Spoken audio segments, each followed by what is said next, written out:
Hi, I'm Doug Patterson, and I'd just like to spend a few minutes explaining my background as to, how I happened to do this type of work that you've just seen. I originally left school when I was 15. I was at a secondary modern school, and I spent the next 5 years working in a multitude of jobs, including being a telegraph boy, which they don't have anymore. And then I went to art school, and then I was given a place at the Royal College of Art where I graduated and then went on to study architecture. So I've always worked in both fields. I've always worked as an artist and as an architect. The current project that I'm displaying here, I think it all started really about a year ago. My work as an artist has always had a very strong narrative. So I tend to have researched artists or researched journeys, and most of my work has been quite archival. So I've spent time in Bhutan, I've spent time in various religious centres and monasteries over the years, and these have formed exhibitions.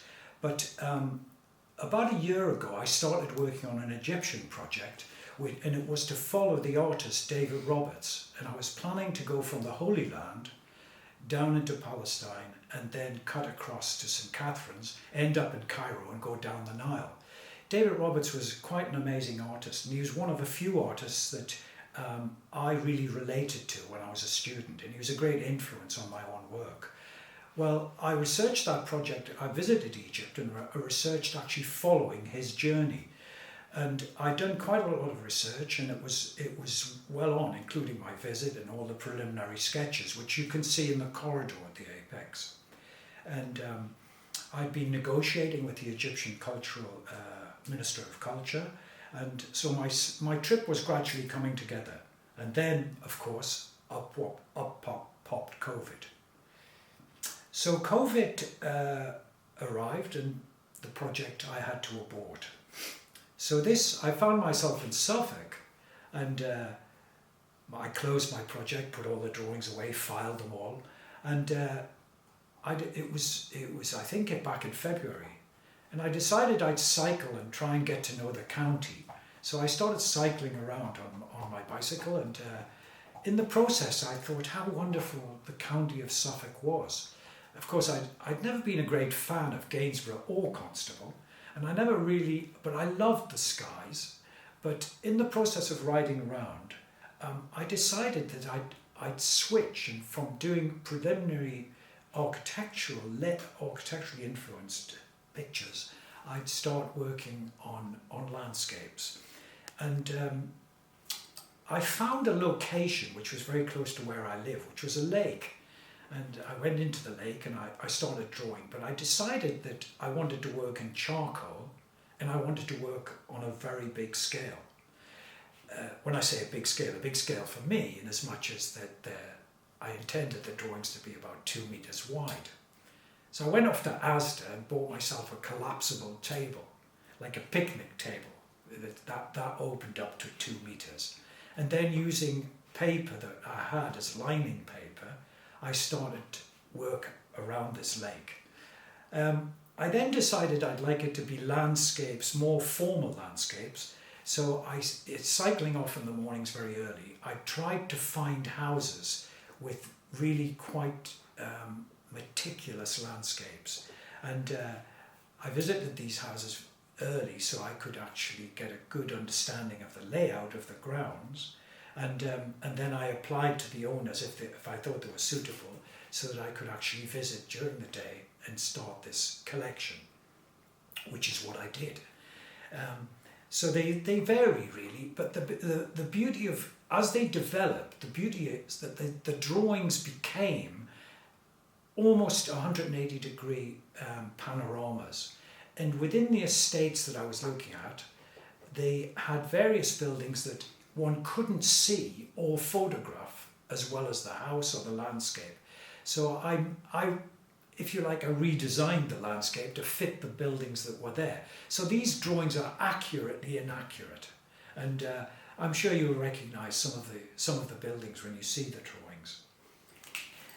So having identified various houses, the next big thing, of course, is how you do it. So even with the collapsible table, I had to then stake that down with basically tent pegs to stop the table blowing away. Then I weight my drawing down, or the different paper, I weight that down with flints, and then I use charcoal, different types of charcoal. But again, when you're outdoors working in charcoal, at the end of the day, you have to fix the charcoal you've got. It's very difficult to transport it because it's so delicate. So these drawings that you're looking at are all drawn on site, and which is it's a very different way of working for me at that scale. They're all drawn on site, and then what I've done is I took the drawings themselves and printed them on a flatbed printer. That's basically a photocopier, a giant photocopier, the type that architects use to print drawings. So they're photocopies that are stapled onto the wall.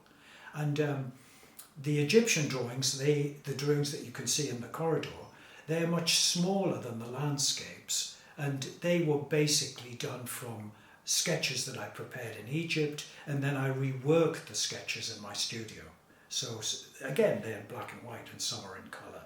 So this period during COVID has been not only a great discovery of the Suffolk countryside, which is was really quite.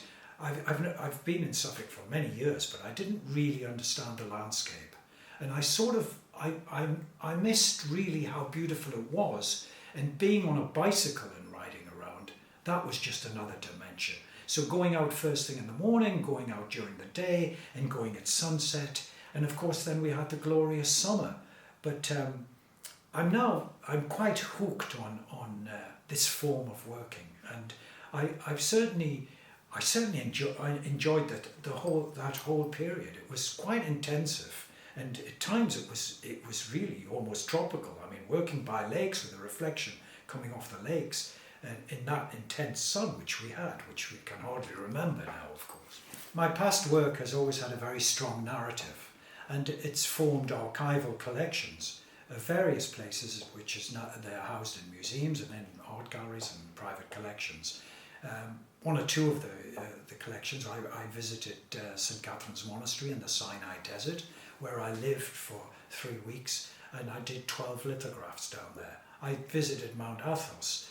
I visited Mount Athos at least a dozen times, and I created the first total collection of all the monastery buildings on Mount Athos. There are 20 buildings, so I visited there many times. Then I went up into the Himalayas to Bhutan, and I worked for the royal family there, where I created a portfolio of all the zongs or monasteries up in Bhutan.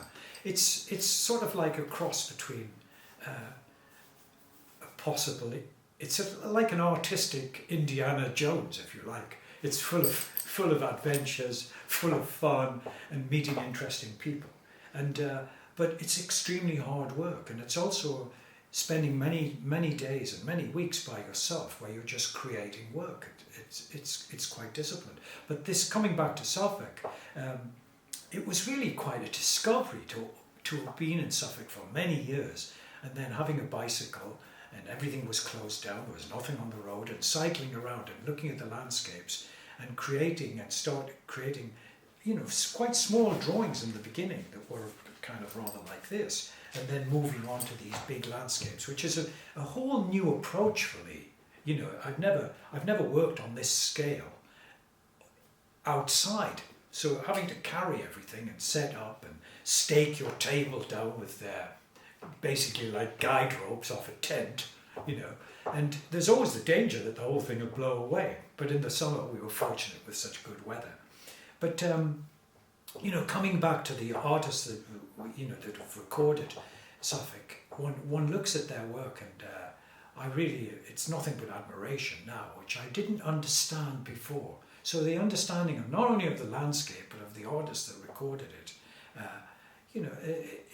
this period went through, and it's set me slightly on a different track now. I'd like to do something quite different, but working in charcoal has been quite a discipline, It's also, of course, a discipline just how you carry it when you finish the work, because you have to fix it at the end of the day, which is like using like an equivalent. It looks like a hairspray, but you fix the charcoal, then you can roll out the drawings, and then when you take them back the next day, you're starting a new layer over the top.